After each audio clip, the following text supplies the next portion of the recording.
Foi o maior desastre da aviação da história portuguesa. E 144 pessoas morreram. A dimensão da devastação foi chocante. Os destroços ofereceram poucas provas. Estão muito danificados. E o controle de tráfego aéreo, nenhuma pista. Foram orientados a usar o ILS? Sim. E apenas os segundos finais do voo 1851 da Independent Air tiveram 7 segundos antes do impacto. Revelam a história toda. Eles não falaram nada? Eu nunca tinha visto nada como aquilo antes. E nem nunca vi nada como aquilo desde então. Dizer que foi algo único seria eufemismo.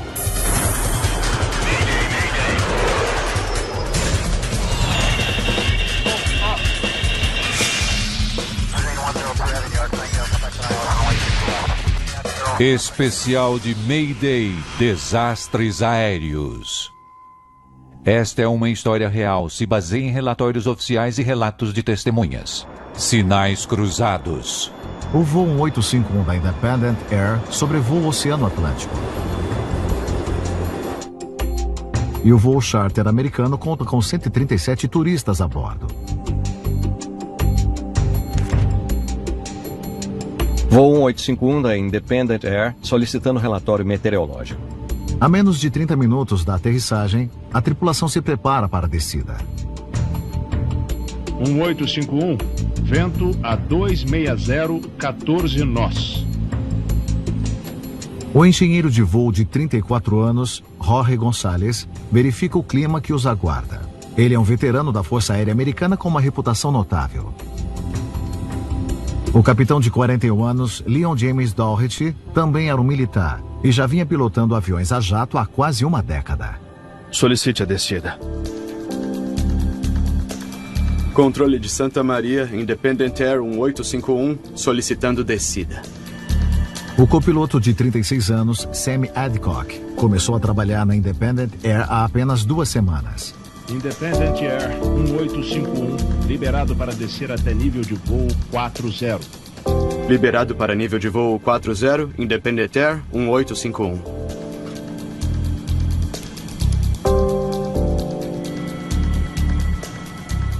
Era uma tripulação equilibrada. Eles já vinham voando juntos por uma semana, 10 dias e sem nenhum problema. Eles pilotavam um Boeing 707 de 4 motores. O jato estreito e de longo alcance vinha dominando as viagens de passageiros há mais de 3 décadas.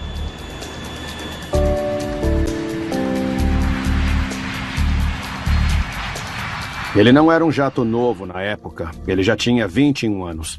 Mas era bem cuidado dentro de todos os regulamentos de segurança.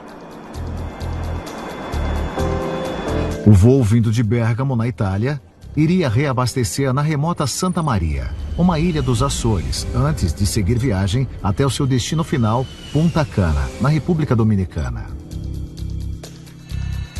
Santa Maria era um destino muito popular para reabastecimento, porque fica localizada no meio do Atlântico. Ela é uma pequena ilha que tem uma montanha bem grande no centro. E essa montanha se chama Pico Alto. Com quase 610 metros de altura, a montanha Pico Alto é o ponto mais elevado da cadeia de montanhas que se estende por toda Santa Maria.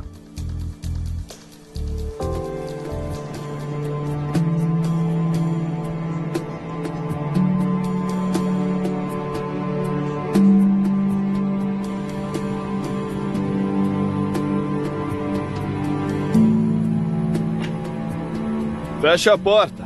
Aí fora é um perigo. Posso levar os copos? Aham. Obrigado. Obrigada. Obrigado. De nada. Qual a sua altitude, Independent Air 1851? A nossa altitude é de 220. A 96 quilômetros do aeroporto, o copiloto sintoniza na frequência do aeroporto de Santa Maria. Boa tarde, Torre de Santa Maria. Naquele dia, um aprendiz na torre estava guiando o voo com a ajuda de uma supervisora. Altitude do Independent Air 1851 indo de 200 para o nível de voo 40. Independent 1851, entendido. Em 1989, eu diria que a instalação de controle de tráfego aéreo de Santa Maria era pouco sofisticada, bem pequena. O aeroporto também não conta com o radar. Só tinham uns 3 voos agendados por dia, o que não justificava o custo de um radar de tráfego aéreo, mas que dificultava o controle dele. Liberados para 3.000 pés em QNH 1027.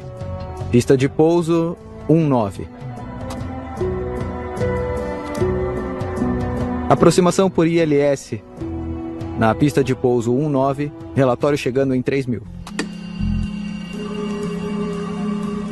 O controlador se baseava exclusivamente em relatórios de posição do piloto. Então, ele tinha que ser meticuloso com relação à proteção do espaço aéreo e com relação à documentação da altitude em que a aeronave se encontrava. Foi isso que ele disse? 1027 em milibares? Yep. A apenas 13 minutos do aeroporto, a tripulação prepara o avião para a aterrissagem.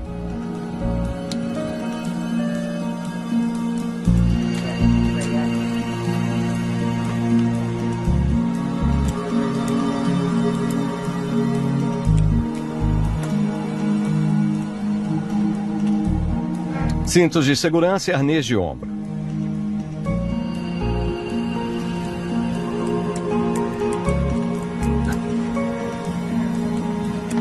É isso aí.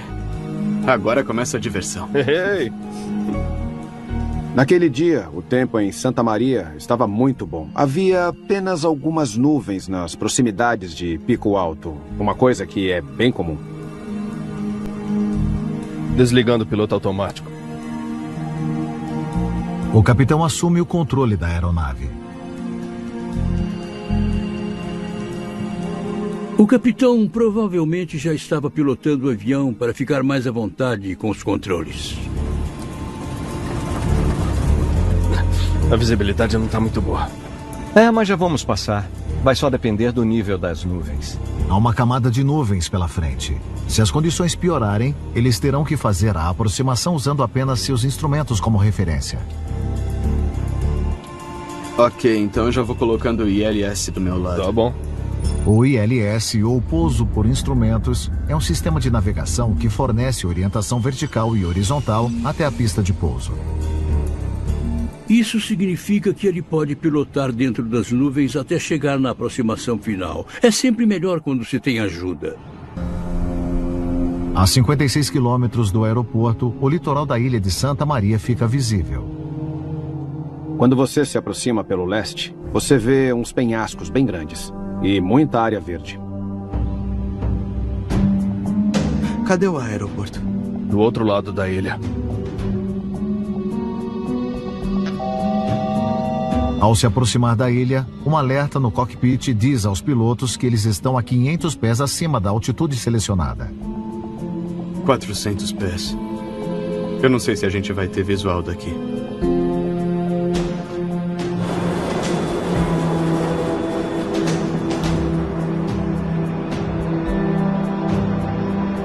Começando a atravessar as nuvens. Ao cruzar a costa de Santa Maria, as condições do tempo pioram. O vento pode ficar bem forte perto de Pico Alto e pode ser um desafio para os pilotos conseguirem manter o controle de suas aeronaves.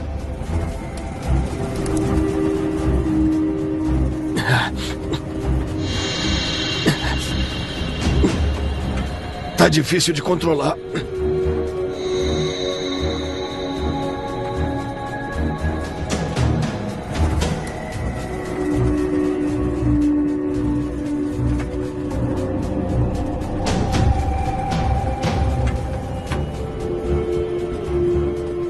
Quer ajuda? Não.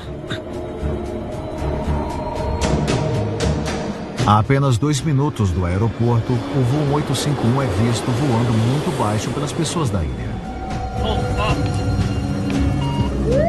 Hold up. Marine. Hold up. O equipamento avisou que eles estavam em uma situação potencialmente perigosa.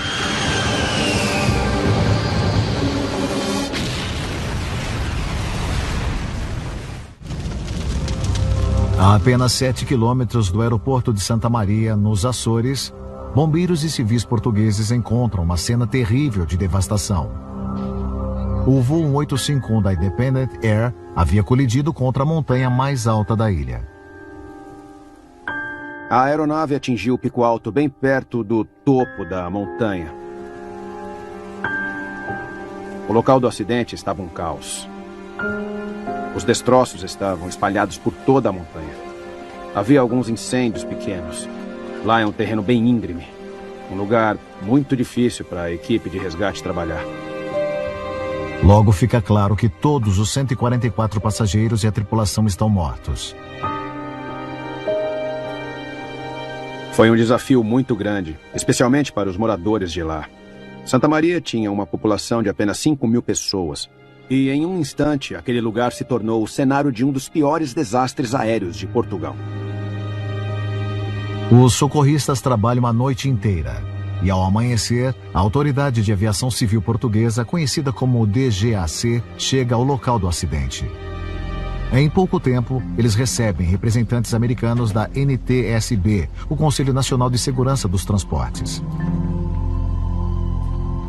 O terreno que tivemos que atravessar era bem difícil.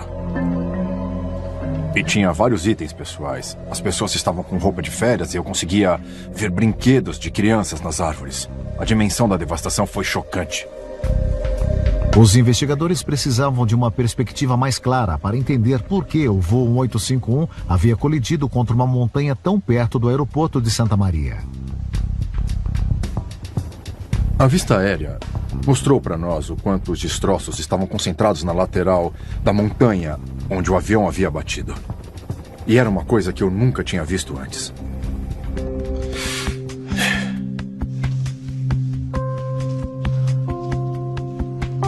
Então, essa é a rota do voo. E o avião colide no lado leste de Pico Alto. Correto. Os investigadores examinam o padrão dos destroços em busca de pistas sobre como o voo 1851 estava voando antes do impacto. Tudo concentrado bem aqui. Lançando destroços por cima da montanha. Marcas no topo da montanha fornecem as primeiras pistas. Ângulo baixo a alta velocidade. Deviam estar quase nivelados. Cefit? Parece que sim. Eles rapidamente reconhecem o incidente como uma colisão com o solo em voo controlado, ou Cefit. Se você pesquisar acidente Cefit, existem dois tipos. Um quando o avião desce prematuramente e outro quando o avião bate contra uma montanha. Eles deveriam saber das montanhas. Qual era a altitude de onde bateram? 1.795 pés.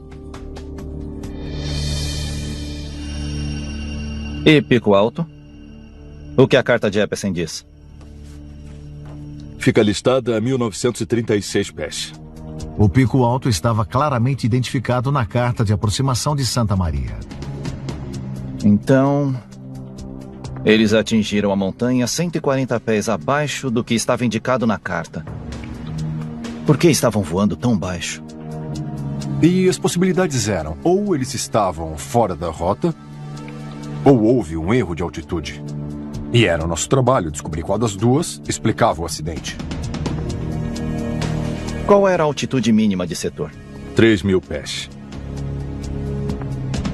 A altitude mínima de setor é de pelo menos 3.000 pés sobre o terreno, em um raio de 40 quilômetros do aeroporto. Tinha muito espaço. De acordo com o manual da companhia, é para ter sempre pelo menos 2 cartas de Epperson nos aviões. Então eles tinham que saber. Essa era a questão. Por que esses caras tinham descido tanto quando sabiam, através das cartas, que a altitude mínima de setor era de 3.000 pés e que tinha uma montanha lá? Então, esse era o último voo do dia? Isso mesmo. Qual a altitude mínima de setor que disse a eles? A equipe voltou sua atenção para o controlador de tráfego aéreo para tentar entender por que a aeronave estava voando abaixo de 3.000 pés. A 3.000 pés. Tem certeza? Sim, eu até cheguei a fazer uma anotação aqui.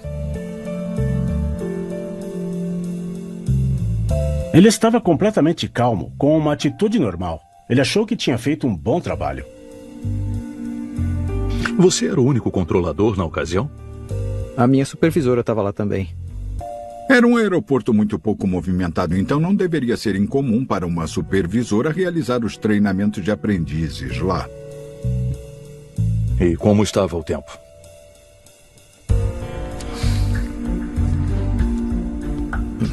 Tava bom no aeroporto. Sem chuva ou vento forte. A visibilidade estava boa. Só que o topo do pico alto estava com nuvens. E o vento pode ser imprevisível por lá. O tempo estava bom. E o foco dos investigadores estava mais em como as nuvens afetaram a habilidade do piloto de ver e de evitar o topo da montanha. Foram orientados a usar o ILS? Sim. Aproximação por ILS. Na pista de pouso 19, relatório chegando em 3.000. O investigador descobre que os pilotos haviam de fato encontrado nuvens perto de Pico Alto, mas que deveriam ter conseguido chegar até a pista de pouso usando seus instrumentos. Eles relataram algum problema mecânico? Não para mim, pelo menos. Obrigado pela atenção. Eu não descobri nada vindo dele que pudesse explicar o que aconteceu. Então, se o controlador deu as informações corretas, por que estavam tão baixo? E se tinha um problema com o avião, mas eles não relataram? A equipe precisava agora considerar se um problema mecânico não relatado ao controlador impediria que a tripulação mantivesse uma altitude segura acima da montanha. Era possível. Não dava para descartar até que encontrássemos provas de que alguma coisa tinha acontecido, alguma coisa rápida, catastrófica, bem antes do impacto.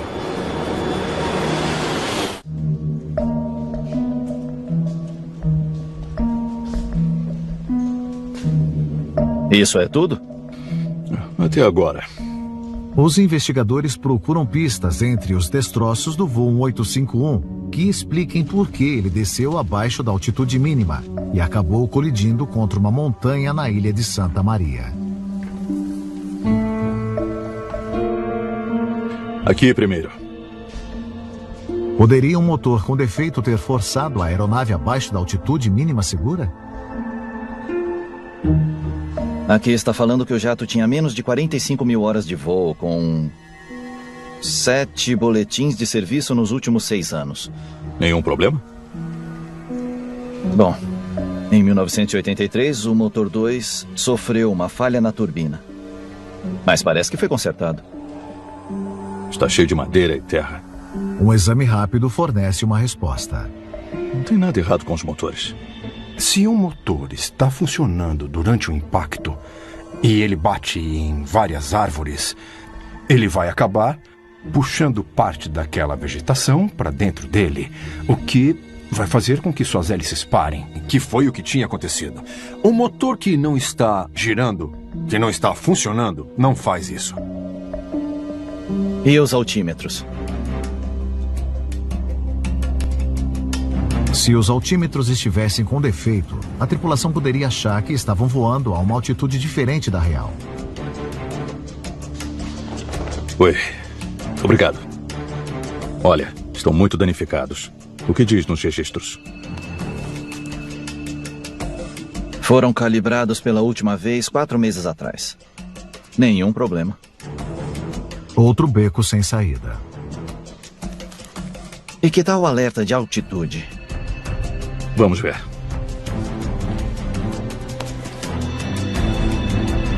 O alerta de altitude avisa a tripulação com o som quando estão se aproximando de uma altitude pré-estabelecida.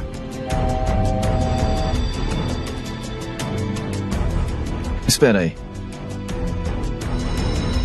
É isso aqui? É, isso mesmo. Esse aqui está melhor.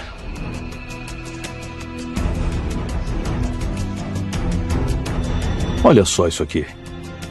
O alerta está configurado para 2000. Os investigadores descobrem que o alerta de altitude havia sido configurado para 2.000 pés, e não para a altitude necessária de 3.000 pés. Eu lembro que todos ficaram chocados. Não dava para acreditar em uma coisa dessas. Por que o alerta do altímetro estava em 2.000 pés, sendo que o controlador tinha dito 3.000 pés? Talvez o controlador tenha se confundido. Vamos ver a gravação. As gravações do controle de tráfego aéreo mostram o que foi dito em diferentes partes do voo. Assim você consegue confirmar sem nenhuma dúvida o que foi dito, tanto pela tripulação quanto pelo controlador. Boa tarde, Torre de Santa Maria. Será que a gravação do controle de tráfego aéreo iria confirmar o que o aprendiz havia dito aos investigadores? Independent 1851, entendido. Liberados para 3.000 pés em QNH 1027. Pista de pouso 19. Aproximação por ILS. Na pista de pouso 19, relatório chegando em 3.000. Pausa um pouco. Ele disse. 2 vezes. A gravação da torre de controle confirma que o controlador havia dito 3.000 pés aos pilotos. Mas escutar aquela gravação não explicava aquele erro de 1.000 pés no alerta do altímetro. Nós precisávamos da gravação da cabine. Coloca quando eles falam com o controle pela primeira vez. Os investigadores escutam então a conversa no cockpit para determinar por que a tripulação desceu abaixo da altitude mínima de setor de 3.000 pés fornecida pelo controlador. Boa tarde, Torre de Santa Maria. Altitude do Independent Air 1851 indo de 200 para o nível de voo 40. É o copiloto. Independent 1851, entendido. Liberados para 3.000 pés em QNH 1027. Liberados para 2.000. É impressão minha ou o copiloto disse 2.000? Volta, põe de novo.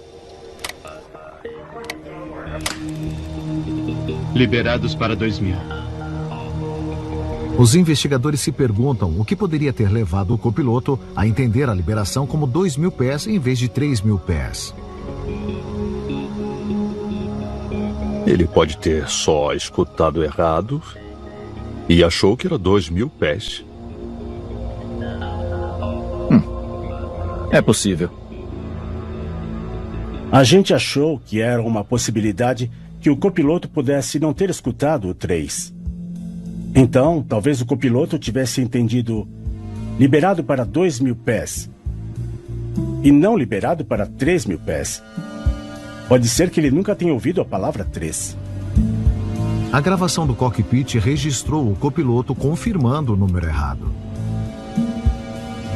Nós ficamos perplexos quando escutamos aquela gravação. Por que a tripulação não agiu? Ficou claro que ninguém havia notado. O controlador deveria ter corrigido também, mas não corrigiu. Por quê? E essa era uma parte importante da investigação do acidente, e nós não conseguíamos entender por que o controlador não havia corrigido o copiloto. Espera um pouco.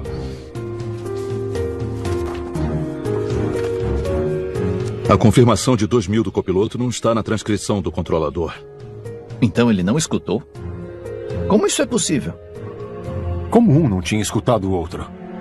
Não tinha explicação. Primeiro, o copiloto confunde a altitude e ele confirma para o controlador 2.000 às 13h56. Os investigadores então comparam as conversas entre o controlador e o copiloto do voo 851 para tentar entender melhor por que havia ocorrido falhas de comunicação entre eles. O que o controlador disse depois? Bom, ele repete a confirmação dizendo aproximação por ILS na pista de pouso 19, relatório chegando em 3.000. Só isso?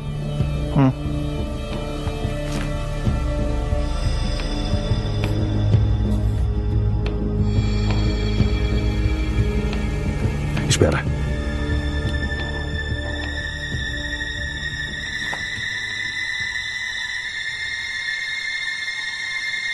Eles falaram ao mesmo tempo. É. Um falou por cima do outro. É uma descoberta perturbadora, que a torre e o copiloto acabaram falando ao mesmo tempo.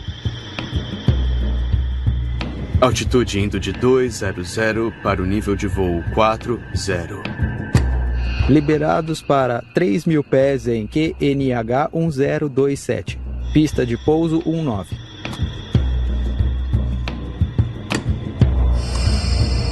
Aproximação por ILS na pista de pouso 19. Relatório chegando em 3.000. Foi o cúmulo. Ficamos chocados de finalmente conseguir entender como as duas transmissões tinham atrapalhado perfeitamente uma a outra.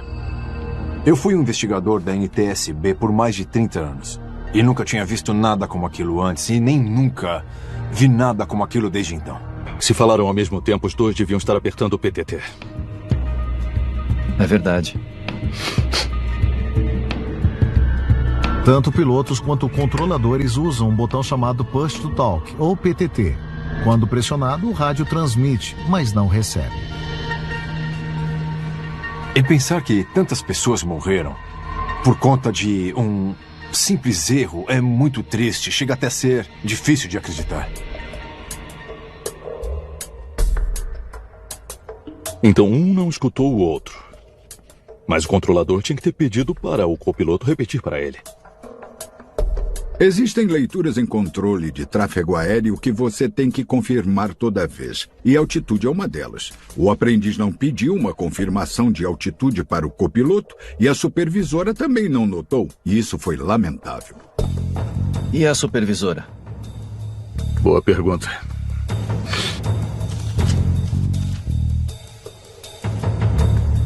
De acordo com o controlador, ela estava lá. Talvez ocupada com outras coisas? É possível. Os investigadores se perguntam se a supervisora que monitorava o aprendiz durante o procedimento poderia estar distraída. Escuta isso aqui. De acordo com os registros, ela recebeu uma ligação. Não é correto estar no telefone durante algo importante como uma liberação de descida, porque eles tinham que dar aos pilotos um trajeto a seguir e uma altitude para manter. É uma coisa muito importante que você não pode esquecer. Tem alguma coisa faltando.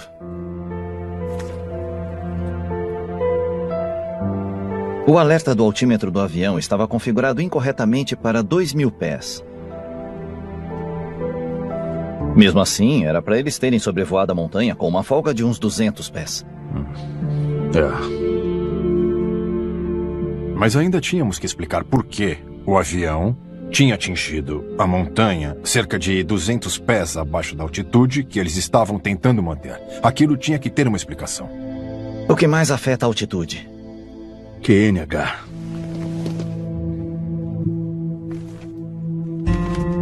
QNH é o valor de pressão que os pilotos configuram para que seus altímetros meçam a altura correta acima do nível do mar e que pode mudar de acordo com o clima. Se o altímetro estiver com um valor de QNH maior que o real, o avião vai estar voando abaixo do valor que está sendo indicado para os pilotos. Aqui diz que eles receberam um QNH de 1019 às 13h44. E depois outro valor de 1027 às 13h56. Certo. Então mudou 8 milibares em 12 minutos? Isso é possível? Deixa eu ver como estava o tempo. Para acontecer uma mudança de 8 milibares em 12 minutos, seria necessário um furacão ou coisa que o valha. Não tem nada aqui que explique essa mudança. Então, quanto eles diminuiriam com um aumento de 8 milibares? Os investigadores calculam a diferença de altitude entre os dois valores de QNH. Esse QNH jogou eles pelo menos uns 200 pés para baixo. Direto na montanha. A equipe conclui que a configuração incorreta do altímetro colocou o voo em uma rota de colisão com pico alto. Quando se está perto do solo, com condições limitadas de visibilidade, um altímetro calibrado corretamente é o que vai proteger o avião de um acidente do tipo Cefit. Obrigado por me receber de novo. Sem problema. Só mais uma pergunta. Que valor de pressão você passou? Os investigadores conduzem uma segunda entrevista com o controlador para entender por que ele havia dado 2 valores tão diferentes de QNH aos pilotos. 1019 no meteorológico. Só que 12 minutos depois, quando você fez a liberação para 3.000 pés, você deu um QNH de 1027.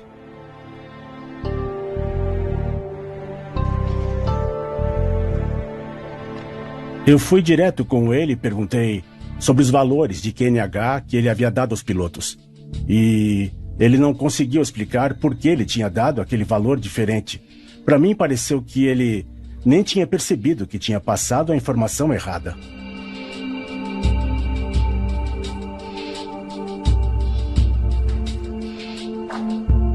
Eu não sei de onde tirei esse segundo número. Com uma mudança tão drástica no QNH, era para tanto o aprendiz quanto a supervisora terem notado, e os pilotos também. E me surpreende que os pilotos simplesmente não disseram aí. Pode repetir esse QNH?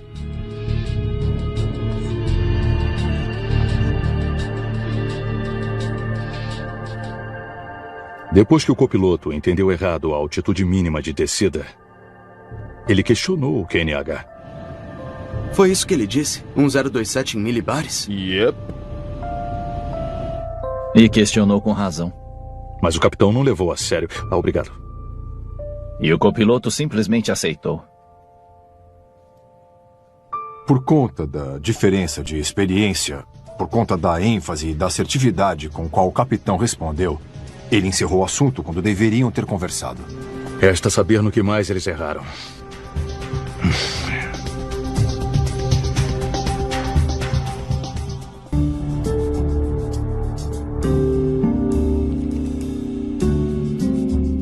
Tudo bem, pode ligar. Os investigadores escutam novamente a gravação da cabine para entender como a tripulação do voo 1851 da Independent Air deixou tantos erros acumularem durante a aproximação em Santa Maria.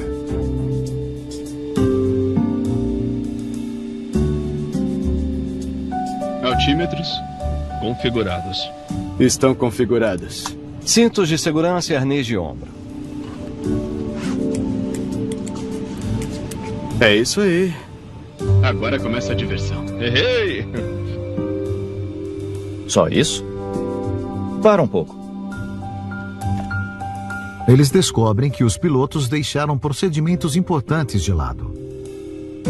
Eles nem chegam a mencionar a altitude mínima de descida. E nem pico alto, aqui.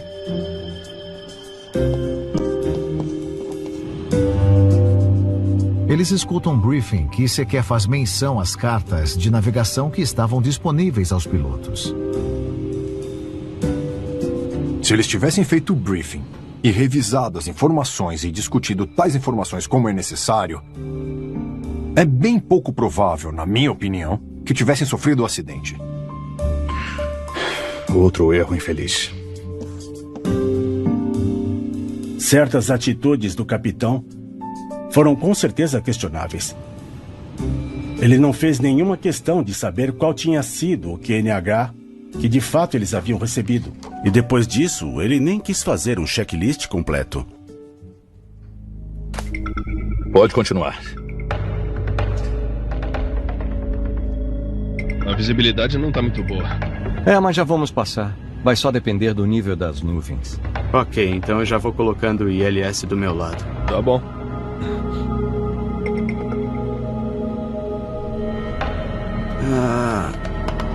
Depois de 2000...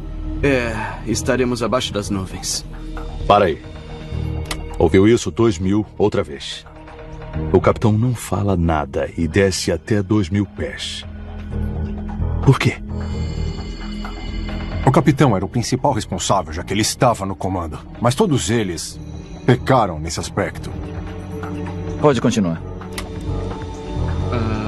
Falta 1000 agora. Quase lá. Nossa, olha! Ali está a ilha. Pausa. Quem é essa? Os investigadores escutam uma mulher falando no cockpit durante a aproximação em Santa Maria. Ela aparece 2 vezes em 16 minutos. Bem quando eles começam a descer. A comissária, talvez? Mas o que ele estava fazendo lá? Não sei. Mas não é o que eu chamaria de cockpit estéreo. E o capitão não fala nada?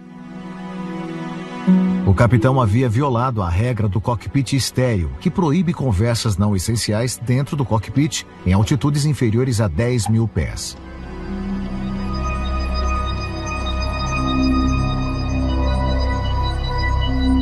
Não me espanta que eles tenham violado a regra do cockpit estéreo, considerando como haviam feito a aproximação. Eles não estavam super focados. Eles estavam descontraídos demais.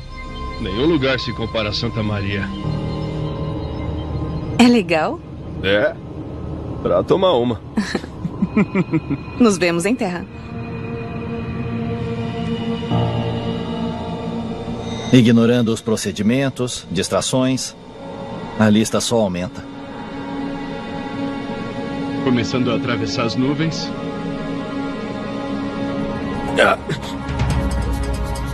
Tá difícil de controlar. Quer ajuda? Não.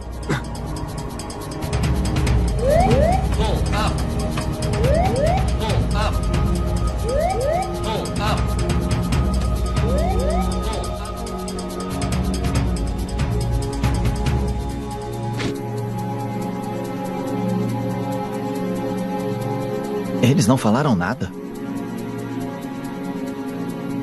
Quando o sistema de alerta começou a tocar, ninguém falou nada. Nem sequer o quê? O que está acontecendo? Nada. Eles não falaram nada, mas tentaram alguma coisa?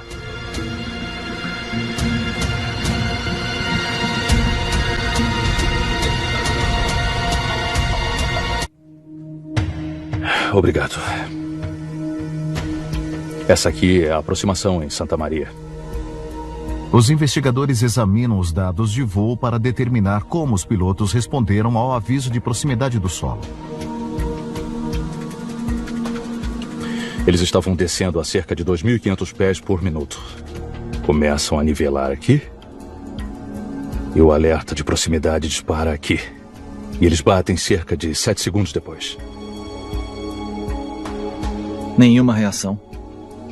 Nenhuma mudança de altitude. Os dados mostram que os pilotos não fizeram nada para tentar recuperar a altitude. Parece que eles ignoraram o alarme. Quando o aviso de proximidade do solo dispara, você coloca a potência no máximo para tentar subir o quanto puder para sair daquela situação. 7 segundos. Eles tiveram 7 segundos desde o primeiro aviso até o impacto. Eles poderiam ter sobrevoado aquela montanha a tempo se tivessem feito o que deveriam ter feito, mas não fizeram isso e a gente não entendia por quê. Porque a tripulação não reagiu ao aviso. Eu imagino que eles tenham sido treinados para reagir ao aviso de proximidade. Os investigadores examinam a fundo os manuais de treinamento da Independent Air.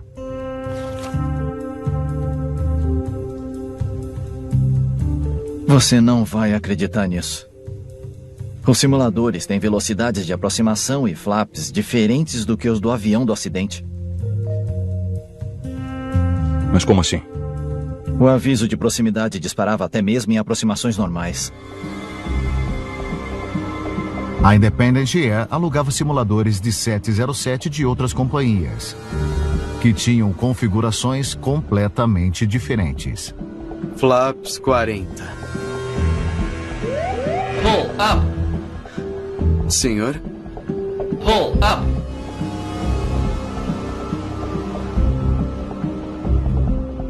Ao treinar a tripulação a ignorar o alerta nos simuladores, eles acabaram ensinando também a ignorar o alerta no avião de verdade. Nem acredito em quanta coisa deu errado. Os investigadores concluem que se a tripulação tivesse evitado qualquer um daqueles erros simples, o voo 1851 teria evitado o pico alto e teria evitado a morte de 144 pessoas. Tudo começou com o copiloto entendendo errado a altitude mínima de setor. Independent 1851, entendido. Liberados para 3.000 pés.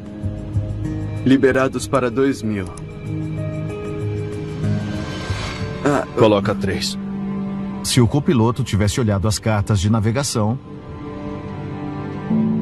Afirmativo. É verdade. O alerta de altitude teria sido configurado na elevação correta. E a aeronave teria passado a montanha com uma folga de mais de 1.000 pés. Mesma coisa se o controlador tivesse pedido uma confirmação. Independent Air 1851.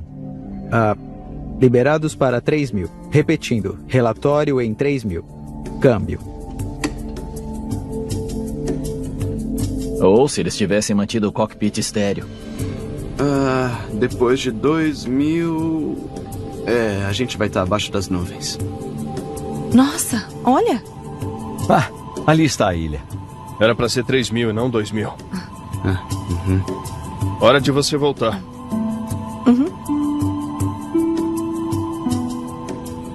Você não pode ficar desatento, especialmente nas partes finais do voo. Mesmo com todos esses erros, se o controlador tivesse dado a informação correta do altímetro... Liberados para 3.000 pés em QNH 1027. Correção. 1019. Eles teriam sobrevoado o pico alto com uma folga de 200 pés. Uou! Por pouco. E também o alerta de proximidade. Se eles tivessem o treinamento correto com relação ao alerta... Sobe! Eles teriam tido uma última chance de evitar a colisão com a montanha.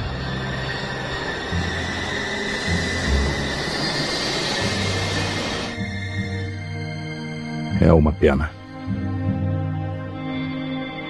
Eu nunca vi um acidente com tantos fatores diferentes e que se apenas um deles não tivesse acontecido, ele poderia ter sido evitado.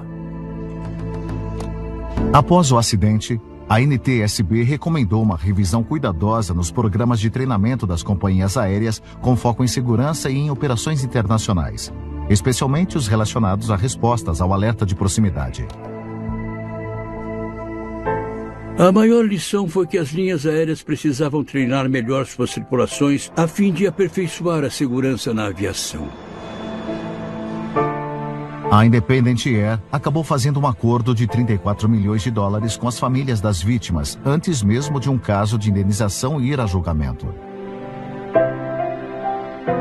A companhia cessou suas atividades em 1990. No ramo da aviação não pode haver espaço nenhum para complacência. Quanto mais fazemos um trabalho, mais tendemos a ficar complacentes. Depois de um tempo, mesmo as coisas que não são seguras começam a parecer seguras e, infelizmente, podem resultar em um acidente como esse que vimos aqui.